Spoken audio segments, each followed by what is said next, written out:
In this video, we are going to show you how to set up reminders and smart arming using the Guardian app. The Guardian app can notify you if you forgot to arm your security system. Open your Guardian app. Tap More. Then select Notifications. Click the gear icon in the top right corner. Tap the plus icon. Choose Arming Reminder. Select the desired notification time.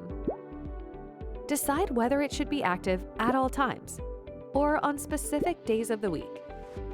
Add recipients who should receive this alert by tapping Add under Recipients. Finally, tap Save to confirm your settings. With these steps, you'll have your arming reminder set up seamlessly. For the ultimate convenience, you can set up smart arming. Smart arming is a feature of the Guardian app that will automatically arm or disarm your alarm system based on activity within your home. This feature can also be set up on a schedule. To set up a smart arm schedule, tap Security System from the home screen, tap Smart Arming, then tap Wake Up to enable the disarm feature.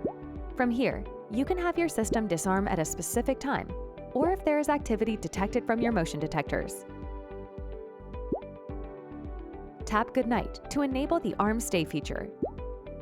Here, you can have your system arm at a specific time, or if there is no activity detected on chosen sensors between a time frame. For more information, visit guardianprotection.com/support.